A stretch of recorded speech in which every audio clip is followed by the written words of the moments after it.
श्लोकम 34 एवं हरौ भगवति प्रतिलब्धभावो भक्त्याद्रवत् हृदय उत्पुलग प्रमोदाद् औत्कण्ड्यबाष्पकलया मुहुरर्ध्यमानस्तच्चापि चित्तभटिशं शनगैर्वियुङ्क्ते एवं हरौ भगवती प्रतिलब्ध भावः भक्त्या द्रवद् हृदय उत्पुलगः प्रमोदाद् औत्कण्ड्यबाष्पकलया मुहुः अर्ध्यमानः तद् च अपि चित्तभटिशं शनगैः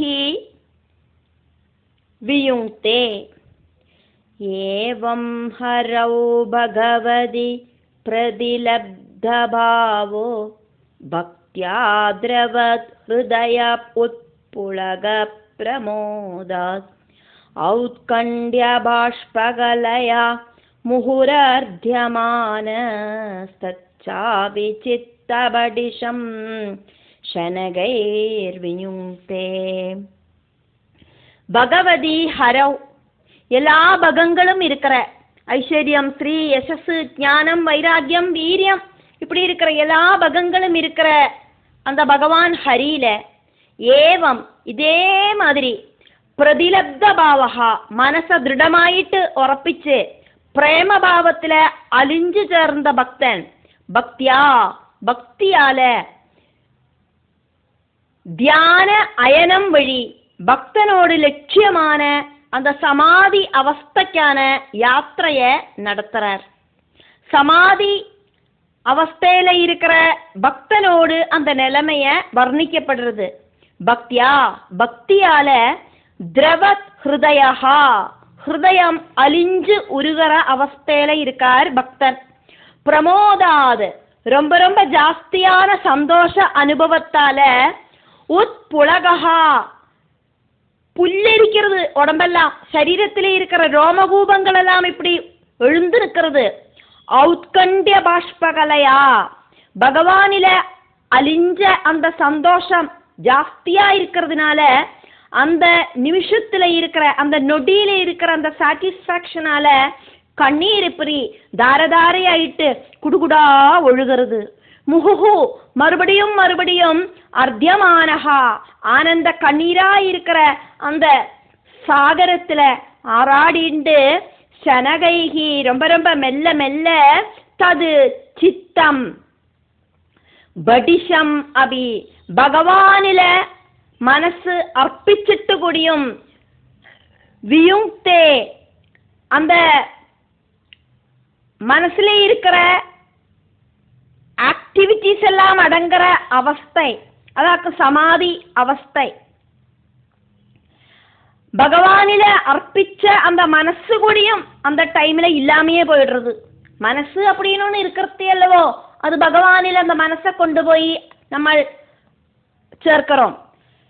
இங்க அந்த பக்தனுக்கு மனசு அப்படிங்கிற விஷயம் கூடியும் இல்லாமையே போயிடுறது. மனசுல ஆக்டிவிட்டி எல்லாம் நடக்கிறது மனசுலயாக்குமே. அப்போ அந்த ஆக்டிவிட்டி எல்லாம் இன்க்ளூட் ஆகியிருக்கிற அந்த மனசு கூடியும் இல்லாம ஆயிடுறது. அப்படி இருக்கிற அந்த மனசு கூடியும் ஒடுங்கி போற அவஸ்தையாக்கும் சமாதி அவஸ்தை. பக்தன் ஸ்வயம் தெரியாதக்கு சமாதி அவஸ்தையில எத்திச்சேர்றார். ஔத்கண்ட்ய பாஷ்பகலையா ஆனந்த கண்ணீரோடு பிரவாகத்தால முகுகு மறுபடியும் மறுபடியும் அர்த்தியமானகா முங்கி தாழ்ந்துண்டு ஆனந்த குஷீல ஆராடிண்டு தது சித்த படிஷம் அபி அந்த சித்தம் அப்படிங்கிற தூண்டுல செனகைகி மெல்ல மெல்ல வியுங்க்தே அந்த சூண்டையிலேருந்து அந்த தூண்டிலேருந்து மனசு வேறிட்டு போறது. பகவானை பிடிக்கிறதுக்கான ஒரு தூண்டிலாயிட்டு அந்த சித்தம், பகவானை தியானிக்கிறதுக்கான மெட்டீரியல் நம்மளோட அந்தக்கரணம் அப்படிங்கிற சித்தம். பல பல சிந்தகளுக்கு போகாதைக்கு மனச பகவானில திருடமாயிட்டு உறப்பிச்சானா அந்த சித்தம் அப்படிங்கிறது நிச்சலமாகிறது. அதுக்கப்புறம் அந்த சித்தத்துக்கு சலனம் அப்படிங்கிறது கிடையாது. தியான நேரத்துல பல பல விஷயங்களை நினைச்சு சித்தம் இப்படி அல்லாடும். இப்போ ஸ்தம்பனாவஸ்தையில ஆகி தீர்ந்திருக்கு. சமாதி அவஸ்தையில சித்தம் அப்படிங்கிறது பகவானில லயிச்சு இல்லாமையே போயிடுத்து. சித்தம் பகவான் ஆகி தீர்ந்தது அப்படின்னு அர்த்தம். ஈஷாவாசம் இதம் சர்வம், சித்தத்துல பகவான் ரொம்பி வழிஞ்சோன சித்தம் பகவான் ஆயிட்டே மாறிடுத்து. தியானத்தோடு டாப் மோஸ்ட் அவஸ்தையில அந்த பக்தி லஹரியில சித்தம் அப்படிங்கிற தூண்டிலேருந்து மனசு அப்படிங்கிறது வேறிட்டு போறது. பகவத் தத்துவ தர்சனம் ஹிருதயத்துல உண்டாகிறது. வாசுதேவன் ஆயிட்டு சித்தம் அப்படியே சேஞ்ச் ஆகிறது. ஸ்லோகம் 35. முக்தாஸ்ரயம் யர்ஹி நிர்விஷயம் விரக்தம் நிர்வாணமிருச்சதி மனஸ் சஹசாயதார்ச்சி ஆத்மானமத்ர புருஷோ வ்யவதானமேகமன்வீட்சதே பிரதிநிவ்ருத்த குணப்ரவாஹ. முக்தாஸ்ரயம் யர்ஹி நிர்விஷயம் விரக்தம் நிர்வாணம் ருச்சதி மனஹ சஹசா யதா அர்ச்சிஹி ஆத்மானம் அத்ர புருஷः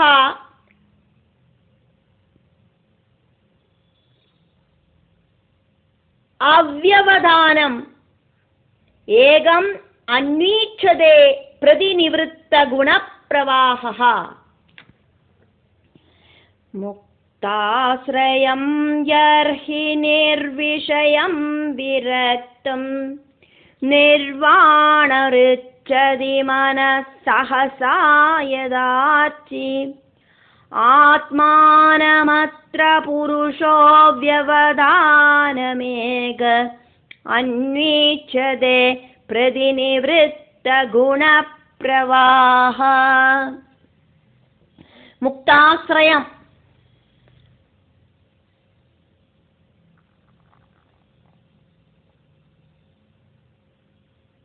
ஆசிரியிக்காதக்கு இருக்கிறது, டிபெண்ட் பண்ணாக்கி இருக்கிறது அப்படின்னு அர்த்தம். மனசு பல பல விஷயங்களை ஆசிரியிச்சுட்டாக்குமே இதுவரைக்கும் சஞ்சாரம் பண்ணிட்டு, அப்படி ஒவ்வொரு விஷயங்களையும் ஆசிரியிச்சுண்டு சஞ்சாரம் பண்ணின அந்த மனசு விஷயங்களிலேருந்தெல்லாம் இப்ப விடுபட்டது. ஷட் விகாரங்களிலேருந்து விடுபட்டதாலேயே மனசு சொஸ்தமாயிடுத்துப்போ. ரஜோகுண தமோகுண பந்தமில்லாதக்கு தூய்மையாயி தீர்ந்தது. யர்ஹி எப்பவாக்குமோ நிர்விஷயம் விஷயங்கள் இல்லாதக்கு விரக்தம் ஷட் விகாரங்கள் இல்லாத அவஸ்தையிலாயிட்டு நிர்வாணம் அந்த பகவான் அப்படிங்கிற அந்த சக்தியில இருக்கிற அந்த லயனம் அப்படிங்கிற நிர்வாண அவஸ்தையை பிராபிக்கிறது.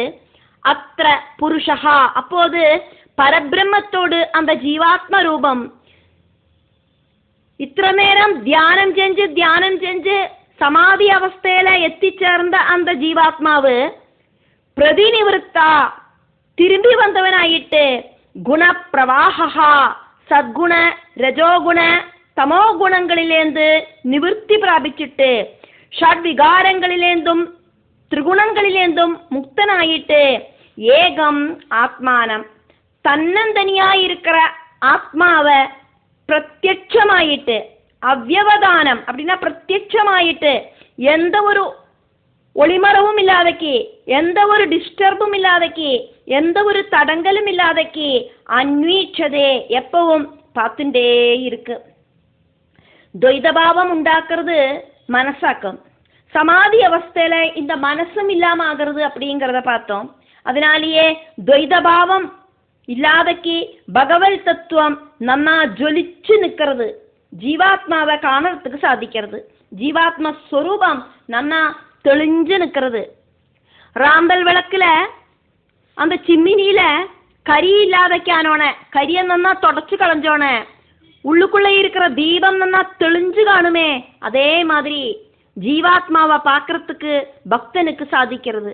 நானும் எனக்குள்ள இருக்கிற ஜீவாத்மாவும் இந்த பிரகிருதியும் பரம்பொருளும் ஒண்ணுதான் அப்படின்னு அகம் பிரம்மா அஸ்மி அப்படிங்கிற விஷயம் தெரியறது.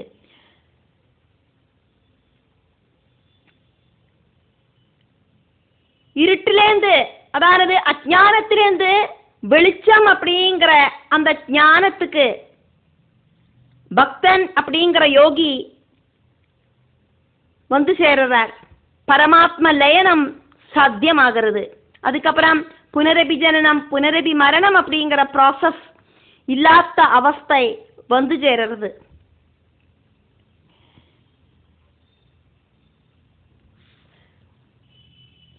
தத்துவ தர்சனம் அப்படிங்கிறது, பகவத் தத்துவ தர்சனம் அப்படிங்கிறது அப்பவாக்கம் உண்டாகிறது. காரணஸ்வரூபனா இருக்கிற பகவானை தெரிஞ்சுக்கிறதாக்கும் பகவத் தத்துவ தர்சனம். தது துவம் அசி, சத்தியம் அப்படிங்கிறது நீயாக்கும். சத்தியம் பரம் தீமகி, அந்த பகவத் தத்துவம் என்னவாக்கும் அப்படின்னு தெரிஞ்சுண்டு சத்தியம் அப்படிங்கிற அத்வைத பாவமும் அசத்தியம் அப்படிங்கிற துவைத பாவமும் தெரிஞ்சுண்டு இந்த ஜென்மத்திலேயே பிரபஞ்சத்துல இருக்கிற விஷய சுகங்கள் கிட்ட விரக்தி பாவம் வந்துட்டு ராகத்வேஷங்கள் இல்லாம ஆயிட்டு, பிரகிருதியில அட்டாச்மெண்ட் இல்லாம ஆயிட்டு பரம்பொருளில அட்டாச்மெண்ட் உண்டாக்கி எடுக்கிறதுக்கு சாதிக்கணும். அஜானத்திலேருந்து ஞானத்துக்கு நம்ம மூவ் ஆகணும். அசதோமா சத்கமயா, தமசோமா ஜோதிர்கமயா, மிருத்யோமா அமிர்தம் கமயா. நாசத்திலேந்து நாசமில்லாத முக்தி பதத்துக்கு போகணும்.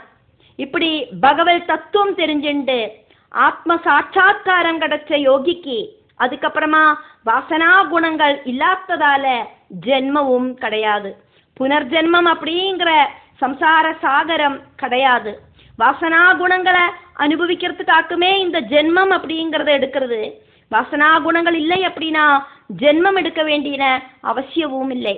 டெய்லி நம்ம தூங்குறோம், தூங்கி எழுந்திருந்து அப் டு டேட் ஒர்க்கெல்லாம் செய்யறோம். முதல் நாள் செஞ்சு வச்ச ஒர்க்கோடு கண்டினியூஷன் அடுத்த நாளைக்கு நம்ம செய்யறோம். நம்மளோட பிளான் படி ஷெட்யூல் படி எல்லா ஒர்க்கையும் நம்ம செஞ்சு முடிக்கிறோம். தூங்கி எந்திருக்கலை அப்படின்னா இந்த சரீரத்துக்கு உள்ள இருக்கிற ஜீவன் ஸ்பந்திக்கலை அப்படின்னாக்கா சரீரம் ஜடமாக்கும். கண்ணு காது கை காலு எல்லாம் இருக்குனாலும் ஜீவனோட ஸ்பந்தனம் அப்படிங்கிறது மஸ்ட். ஜீவன் தான் காரண வஸ்துவாயிட்டு இருக்கு. ரொம்ப ரொம்ப சீரியஸ் ஆயிட்டு ஐசியூல ஜீவனோடு கூட்டிட்டு சரீரம் இருக்குனாலும் சரீரத்துல நாடி நரம்புகள் சரியாயிட்டு பிரவர்த்திக்கலை அப்படின்னாக்கா சரீரம் ஜடத்துக்கு ஈக்குவல் ஆயிட்டு அங்க கிடக்கும். எனர்ஜிக்கான சரீரமும் புத்தியும் உண்டாகணும், ஜீவனும் உண்டாகணும். அப்பத்தான் எல்லாம் ஆக்டிவேட் ஆகும். ராகத்வேஷங்கள் இல்லாத துக்கங்கள் இல்லாத அவஸ்தையாக்கும் சமாதி அவஸ்தை அப்படிங்கிறது. நிர்வாண அவஸ்தை அப்படிங்கிறது பிரகிருதியில அட்டாச்மெண்ட் இல்லாத அவஸ்தை அதாக்கும். ஆத்மஸ்வரூபத்தை தெரிஞ்ச அவஸ்தையாக்கும் அது. ஸ்லோகம் 36. சோப்யேதயா சரமயா மனசோ நிவృత్యா தஸ்மின் மஹிம்யவசித சுகதுக்கபாஹே हेतुत्वमप्यसदि कर्तरि दुःखयोर्यत् स्वात्मन् विदत्त उपलब्ध परात्मकाष्ठ सह अभि एतया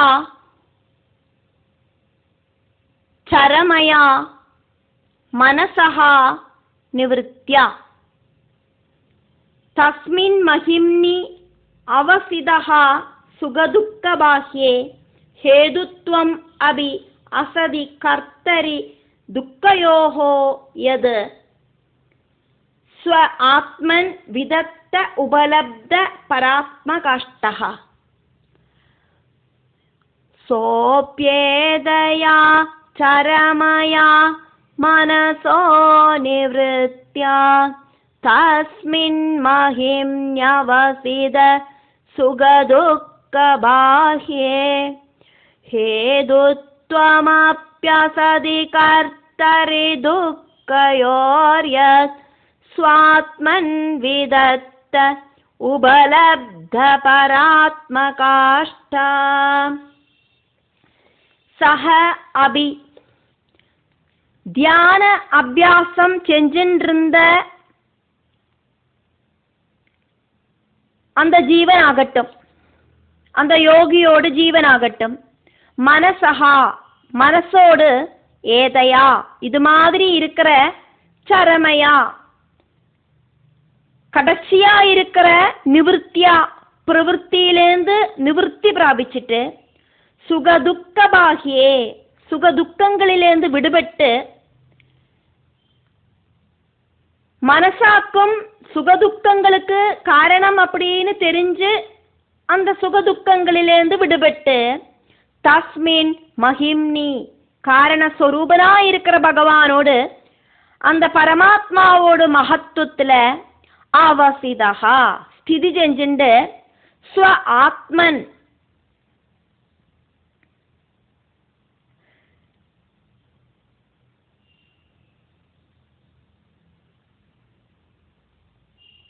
அந்த பரமாத்மாவே ஆயிருக்கிற உபலப்த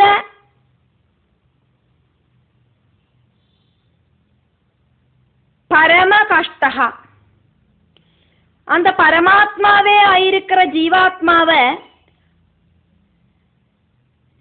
பிரத்யட்சமாயிட்டு கிடைச்சிருக்கிற டாப் மோஸ்ட் உண்மை அப்படிங்கிற அவஸ்தையில வந்துட்டு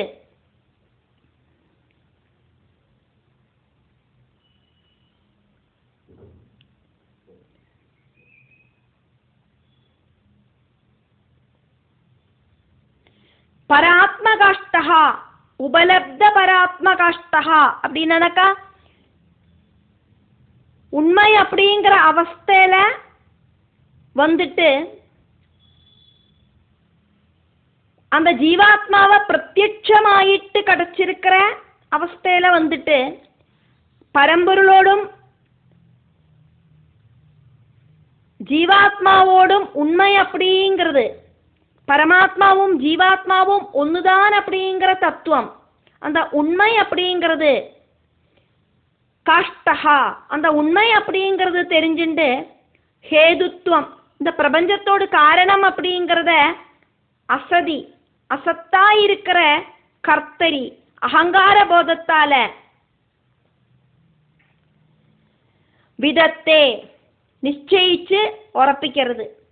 ஜனிக்கிற ஒருத்தருக்கு ஜனனம் முதலுக்கு மரணம் வரைக்கும் சம்சார சக்கரம் இப்படி சுற்றி கறங்கும். தசாபுக்தி காலகட்டம் வழியாவாக்கும் அந்த அனுபவங்களை நம்ம அனுபவிச்சுட்டு இருக்கிறோம். பிராரப்த கர்மங்களை ஜனிச்ச ஒருத்தருக்கு மரணம் சம்பவிக்கிறதோடு கூடிட்டு அந்த மனுஷனோடு காலச்சக்கரம் அப்படிங்கிறது ஸ்டாப் ஆகும். அசத்தா இருக்கிற கர்த்தரி அப்படிங்கிறது யதார்த்தமல்லாத நான் அப்படிங்கிற போதம், உண்மையல்லாத போதம், நான் என்னோடது எனக்கு இப்படி இருக்கிற அகம்போதமாக்கும் அந்த அசத் கர்த்தரி அப்படிங்கிறது அகம்பாவம் அப்படிங்கிறத இல்லாம பண்றது. சரீரம் அப்படிங்கிற நான் இல்லை அப்படின்னாக்கா நான் அப்படிங்கிற பாவம் அப்படிங்கிறதும் இல்லை. சரீரம் இருக்கு, அதுக்குள்ள இருக்கிற ஜீவன் சரீரத்தை விட்டு பிரிஞ்சு போனானாக்கா சரீரத்தை ரெண்டா கீறி முறிச்சானாலும் அந்த சரீரத்துக்கு வலிக்காது. ஜீவன் அப்படிங்கிற ஆத்மா இல்லை அப்படின்னா சரீரத்துக்கு ஆக்டிவிட்டி அப்படிங்கிறது கிடையாது. சரீரம் சீஞ்சு நாரும். யோகிக்கு ஜீவனும் பரமாத்மாவும் ஒன்றுதான் அப்படிங்கிறத தெரிஞ்சுக்கிறதுக்கு சாதிக்கிறது. நானும் என்னோட ஜீவனும் இந்த பிரகிருதியும் பரமாத்மாவும் ஒன்றுதான் அப்படிங்கிற அத்வைத பாவம் யோகிக்கு உண்டாகிறது. துவைத பாவம் அதானது ரெண்டு அப்படிங்கிற பாவம் இல்லாம போறது. இல்லாத விஷயம் அதாவது அசத்தான விஷயம் இருக்கு அப்படிங்கிற போதத்திலேந்து யோகி விடுதல் பிராபிக்கிறார். சம்சார சக்கரம் இல்லாம தீர்றது, நான் பரமாத்மாவுதான் அப்படிங்கிறத தெரிஞ்சுக்கிறார். சுகதுக்க அனுபவங்கள் அப்படிங்கிறது பிரகிருதி விஷயமான அகங்காரத்துக்காக்கும் அப்படிங்கிறத யோகி தெரிஞ்சுக்கிறார். தியானம் வழி சமாதி அவஸ்தையில தன்னைத்தான் யோகிக்கு உண்மை அப்படிங்கிறத தெரிஞ்சுக்கிறதுக்கு சாத்தியமாகிறது. ஸ்லோகம் 37. தேஹம் சதம் ந சரமஸ்திதமுத்திதம் வா சித்தோ விபஷ்யதி யதோத்யகமத் ஸ்வரூபம் தெய்வாதுவேதமததைவ வசாதவேதம் வாசோ யதா பரிகிருதம் மதிராமதாந்தா. தேகம் ச தம் ந சரமஹ ஸ்திதம் உத்திதம் வா சித்தஹ விவஷ்யதி யதஹ அத்யகமத் ஸ்வரூபம் தெய்வாத் உபேதம் அத தெய்வவசாத் அவேதம் வாசஹ யதா பரிகிருதம் மதிராமதாந்தஹ. தேஹம் சதம் ந சரம ஸ்திதமுத்திதம் வா சித்தோ விபஷ்யதி யதோத்யகமத் ஸ்வரூபம் தெய்வாதுபேதமத தெய்வவசாதவேதம் வாசோ யதா பரிகிருதம் மதிராமதாந்தா. சித்தஹா எல்லாம் சித்திச்ச அந்த ஜீவன் முக்தன், ஜீவன் முக்தனோடு லட்சண வர்ணனையாக்கம் இங்க நடக்கிறது. லட்சணங்கள் என்னெல்லாம் அப்படின்னு, சித்தஹா சரமஹா ஜீவன் முக்தி பிராபிக்கிற யோகி சித்தனோடு கடைசி ஜென்மம் அப்படிங்கிற அந்த சரீரத்துக்குள்ள இருக்கிற ஜீவன் இருக்கிற அந்த சித்தன் மனசு அப்படிங்கறது இல்லாத அவஸ்தையில, அந்த சமாதி அவஸ்தையில இருக்கிற சித்தன் எத்தனையோ ஜென்மங்கள் எல்லாம் எடுத்து எத்தனையோ ஜென்மங்களில பகவத் ஸ்மரணை இல்லாதக்கு வாழ்ந்து பகவான் அந்த பகவத் ஸ்மரணை அவனுக்கு உண்டாகிறதுக்காயிட்டு நன்னா அவனை சாத்துக்குடி ஜூஸ் மாதிரி ஜூஸ் பண்ணி புழிஞ்சு இனி பகவான் அல்லாதக்கு வேற சரணம் இல்லை அப்படிங்கிற அவஸ்தை அவனுக்கு உண்டாயிட்டு அதுக்கப்புறம் இருக்கிற ஜென்மங்களில பகவத் ஸ்மரணையோடு கூடிட்டு பகவான கூப்பிட்டு அப்படி பகவத் ஸ்மரணையில சித்தம் உரைச்சு பரமாத்மாவும் பிரபஞ்சமும் இந்த நானும் ஒன்னாக்கும் அப்படிங்கிற சிந்தனை வந்துட்டு பகவான தியானிச்சு சமாதி அவஸ்தையில தத்துவ ஞானம் வந்து சேர்ந்த அந்த யோகிக்கு அதுக்கப்புறமா சரீரம் மறுபடியும் சரீரம் எடுக்க வேண்டிய அவசியம் இல்லாததினால யோகியோடு சரீரத்துக்கு உள்ள இருக்கிற ஜீவனுக்கு அது கடைசி ஜென்மமாக்கும். சரீரத்துக்கு உள்ள இருக்கிற இனியொரு ஜென்மம் இல்லாத அந்த ஜீவன் இருக்கிற அந்த சித்தன் ந விபஷ்யதி அந்த பரமாத்மாவிலிருந்து வேறிட்டு வேற ஒன்னையுமே பாக்குறதில்லை. தம் தேகம் தன்னோட சரீரத்தை தன்னிலேந்து ந விபஷ்யதி வேறிட்டு பாக்குறதில்லை. சரீரம் அப்படிங்கிறது தெய்வா உபேதம் பிராரப்த கர்மத்தால வந்து சேர்ந்த வாசனா குணத்தால வந்து சேர்ந்த பகவத் நிச்சயத்தால வந்து சேர்ந்ததாக்கும் அப்படிங்கறத தெரிஞ்சுக்கிறார். கர்ம வாசனைகளை அனுபவிச்சு தீர்க்கறதுக்காயிட்டு பகவான் கொடுத்த சரீரமாக்கும் இது அப்படிங்கறத தெரிஞ்சுக்கிறார். தெய்வவசாது அபேதம் பிராரப்த கர்மம் ஒடுங்கினதால இப்போது இந்த சரீரம் இல்லாம ஆயிடுத்து அப்படிங்கறதையும் புரிஞ்சுக்கிறார். உபேதம் அப்படின்னாக்கா வந்து சேர்ந்தது அப்படின்னு அர்த்தம். அபேதம் அப்படிங்கறதுனா இல்லாம போனது அப்படின்னு அர்த்தம். இப்படி எல்லாம் இருக்கிற சந்தேகம் அந்த யோகியோடு சரீரத்தை ஸ்திதம்பா இருக்கிறதாயிட்டோ உத்திதம்பா நிக்கிறதாயிட்டோ உட்கார்ந்து இருக்கிறதாயிட்டோ நிக்கிறதாயிட்டோ ந விபஷ்யதி வேறிட்டு காணறதில்லை யோகி. சரீரம் அப்படிங்கிற நான் அப்படிங்கிற அகங்காரம் இல்லாம ஆகிறது யோகிக்கு. தத்துவஞானிக்கு ஒன்னுகூடையும் அட்டாச்மெண்ட் இல்லை, பிரகிருதி விஷய தாற்பயம் அப்படிங்கிறது இல்லை, சரீர போதம் அப்படிங்கிறது இல்லை, நசிக்கிற சரீரத்துக்கிட்ட அட்டாச்மெண்ட் அப்படிங்கிறது இல்லை, நான் அப்படிங்கிற பாவம் அப்படிங்கிறது இல்லை. எதா காரணம் என்ன அப்படின்னாக்கா, ஸ்வரூபம் ஆத்மஸ்வரூபத்தை யோகி அத்தியகம பிராபிச்சுட்டார். அழிவில்லாத எல்லா இடத்திலையும் ரொம்பி நிக்கிற, பாக்கிறதுக்கோ தொடர்றதுக்கோ சாதிக்காத, அளந்து பாக்கிறதுக்கு சாதிக்காத, ரொம்ப ஜாஸ்தியான பவர்ஃபுல்லான அந்த ஆத்மஸ்வரூபத்தை, அத்வைத பாவத்தை யோகி பிராபிச்சதால சரீரபோதம் அப்படிங்கிறது அந்த யோகிக்கு கிடையாது. ஏது மாதிரி அப்படிங்கறதுக்கு ஒரு எக்ஸாம்பிள் இங்க சொல்லப்படுறது. மதிராமதாந்தகா, மதிகட்டவன், அதாவது பலவிதமான லஹரி பதார்த்தங்களை சேவிச்சு கண்ணு காணாக்கி இருக்கிறவன், போதம் கெட்டு போனவன் அப்படின்னு அர்த்தம். பரிகிருதம் சூழ்ந்து நிக்கப்பட்ட, வாசகாயதா வஸ்திரம் எப்படி ஆக்குமோ அது மாதிரி. இப்ப சுபோதம் இல்லாதவனோடு சரீரத்துல வஸ்திரம் இருக்கா இல்லையான்னு அவனுக்கு தெரியாது. அதே மாதிரி அப்படி சுபோதம் இல்லாத அவஸ்தையில உடுவஸ்திரம் அழிஞ்சு போனபடியும் அவனுக்கு தெரியாது. அதே மாதிரி டாப் மோஸ்ட் ஆனந்த லயனத்துல, பரமாத்ம லயனத்துல சித்தனுக்கு சரீரபோதம் அப்படிங்கிறது கிடையாது. அதாக்கும் இந்த அவதூதர்களோட லட்சணம். ஆத்மதத்துவம் தெரிஞ்சின்றவன், சரீரம் வேணும், அந்த சரீரத்துக்கு போஷிப்பு வேணும், இந்த மாதிரி நினைப்பு ஒன்னும் அவளுக்கு இருக்காது. ஆனா ஆத்மதத்துவம் தெரிஞ்சுக்கிறதுக்கு சரீரம் அப்படிங்கறது மஸ்ட். பகவத் தத்துவம் தெரிஞ்சு கழிஞ்சானாக்கா அதுக்கப்புறமா சரீரத்துக்கு இம்பார்ட்டன்ஸ் அப்படிங்கறது கிடையாது. தம் தேகம் ஆத்மாவை தெரிஞ்சின்றானா நம்மள ஹெல்ப் செஞ்ச அந்த சரீரத்தை கூடியும் யோகி உட்கார்ந்தாலும் எந்திருந்து நின்னாலும்